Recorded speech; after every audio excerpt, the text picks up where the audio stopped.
So today, I want to talk about Arks, and specifically, I really want to talk about what they do, because a lot of people seem to be confused over what an Ark actually is and how much it benefits you in the game, because Arks are almost as important or even more important than units. So let's get into this and tell you why. Let's talk about how you acquire Arks to begin with.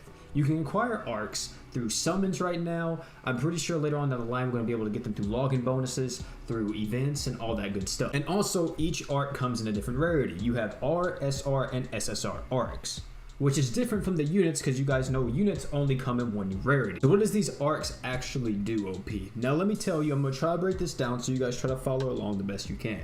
An Ark is going to give you stats, passives, and a skill tied to the Ark. So for example, this Altar of the Forbidden Book. This thing will give me its Ark attribute when I equip it, which of course I'm using it on Dane currently. This reduces all my MP cost by 50%, but however, casting any type of spell leeches my HP. I'm using it right now because for one, it's my best magic damage dealing, and overall it's really good for Dane, and I'll show you why. Now, not only this, you may notice something else, is that there are a few things on here you may not completely understand. One says unit skills, and these are the unit skills that you can learn from this Ark. So how does this work, OP? Whenever you master a skill in an Ark, you will be able to equip that skill onto that character. So you see how on this screen, you can't see it because I have to actually show you, but I have 3 skills unlocked. I have Burning Strike, Recast, and Meteor Rain. Now, if I go to Dane, you will notice that there is a button on him called Skill Sets. If you click on Skill Sets, you see that I have 2 things.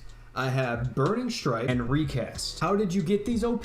By using the Ark in missions. Whenever you use a unit that is equipped with an Ark in a mission, they will start getting mastery for the Ark. Upon mastering one of their skills, you unlock that skill. Now, you also may ask me, OP, does this apply to other units? So if you unlock the Recast skill for the Altar of the Forbidden Book, will you have recast on someone like Sevia? Let's go see. So you see we are on Sevia, we click it, boom, it's not there. Let's check it out for the princess as well. Boom, it's not there either. So the skill that you master will only go on the character that has the Ark equipped. So in this case, Dane is the only one that will learn the skill. Now, next thing you may ask me is, OP, how do you acquire these skills and what's the best way to do it? Just make sure you use a unit that's equipped with the Ark that you want to learn the skill for. For example, for the Altar of the Forbidden Book, I want Dane to learn Flame Boost. So I want Dane to learn Flame Boost. That is why I'm using this Ark on him, so he has a chance to learn. As you can see, once I get this Ark to level 6, which I don't recommend doing, I'll talk about that in just a second. Once I get this Ark to level 6, he will unlock Flame Boost, and once I master the skill, I will be able to equip it to. Now, here's the thing that may get a little bit confusing for you guys. Stick with me. All right, just stick with me. What happens if you take off the Ark? Does the skills stay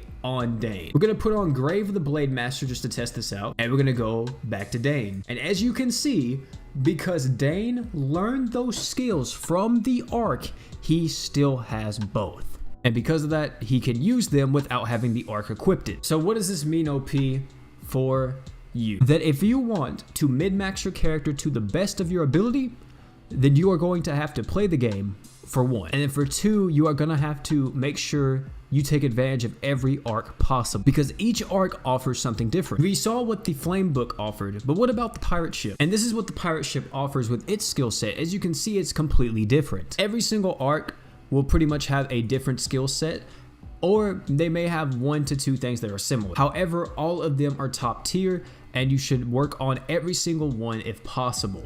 You don't have to level them up unless you just want every single passive from that, but you want to mid-max your character in the best way possible. So for something like a DPS unit like Dane, what are some good skills to get? Any type of killer skill, anything that has killer in it, you should definitely try to get that, because in any event, let's say an event has a plant boss and you get a plant killer, or you get an Ark with plant killer in it. If you master that skill, you will then be able to put plant killer on Dane, so he will deal increased damage for that event. As you can see, it's going to be situational, and you're going to have to change up every single time. And yes, that means a ton, and I mean a ton of grinding. Whenever a new character comes out, if you want the best possible stuff for him, you're going to be grinding for a bit. Of course, later on down the line, I'm pretty sure we're going to find better ways to get AP and XP towards your Ark plus your character, so this wouldn't be that big of a deal. Another thing that you may ask me too is, OP, can a unit master an Ark after someone else has mastered its skills? And the answer is yes. You guys know how Dane had Flame Strike, or Burning Strike, my bad. Also, my Sevia has Burning Strike as well because that arc was on her at first. And then I saw it give the Flame Boost, and of course I wanted it on Dane,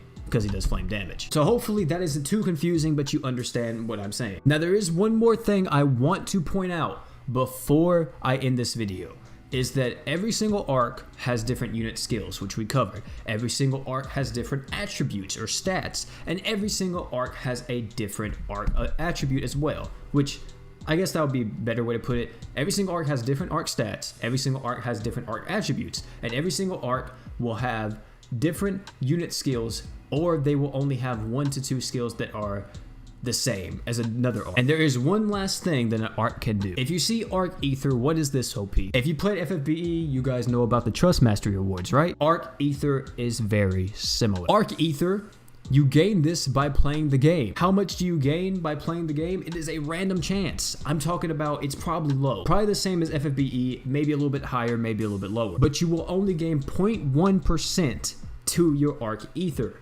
Upon getting this to 100%, you will gain the Arc Ether reward, which for this specifically, we get the Magic Tome. And the Magic Tome grants stats and also a unique trait. Pretty much every single Arc Ether reward is going to grant some type of equipment, maybe an accessory, maybe something else, you guys understand. When you're using fire magic, you have a chance to get criticals. That's pretty much what this will do, which is very good on someone like Dane. Dane is going to benefit from this because all of his magic is fire, so he has a chance to deal critical damage with all of his abilities, and also he already has a skill in his skill tree that gives him criticals on his fire magic. This is going to buff that even more, so this is a god tier equip for Dane, and you guys can see why this is so important. Another thing you may ask me too is, OP, can you get duplicate arcs? Yeah. Whenever you get a dupe arc, it automatically converts into Arc Ether. After you get the Arc Ether to 100%, I don't know what it does then. It may give you something else like coins or something, but yeah, you can't get dupe arcs. You can only get one arc. So I can only ever have one Altar of the Forbidden Book. That also means that I can only get this Arc Ether reward once. Once I get this to 100%, I will only have one of them. Also, another thing that you may notice as well, if you have this Arc Ether reward, this thing will also give you AP rate. So it will increase how fast you master the skills, which is going to be good for later on down the line whenever you need to, let's say, max this out again on another character. You can put on the Arc Ether reward just to get the bonus AP.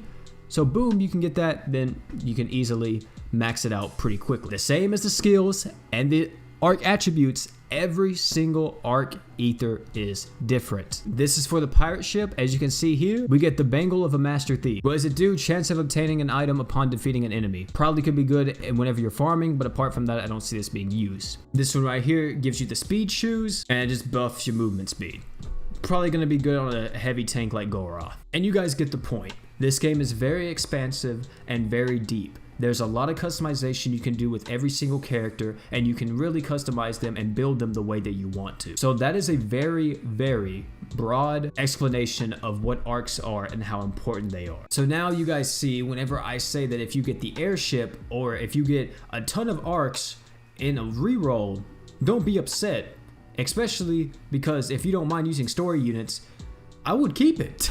Because it's really good and it benefits you so much. Because these characters aren't anything unless they have their arcs. And they have to master these abilities in order for them to get this stuff. And for them to become, you know, their best versions of themselves. And you guys can also see too how an arc could give a character more longevity, because let's say an arc comes out and it has a skill that could make this character really, really strong. So guys, that's it for this video. That is my breakdown for arcs. This video's been going on for 20 minutes. I'm pretty sure I'm going to chop it up and cut it up and all that good stuff, so it's not that long for you guys. If you guys have any more questions about arcs, please leave it down below in the comment section. I will answer them, or other people that have played Last Cloudia will get to you and answer. Of course, as well, if you guys are in my Discord link is always in the description. You can ask in there in the Last Cloudia section for what an arc is and what it exactly does. But guys, it's gonna be it for the video, man. I hope all you are enjoying Last Cloudia as much as me. I've been playing it literally non-stop ever since it came out. Been recording tons and tons of videos on it. So yeah, apart from that though, guys, thank you all for coming out, man. It's been your boy P, and I'm out, guys. Peace.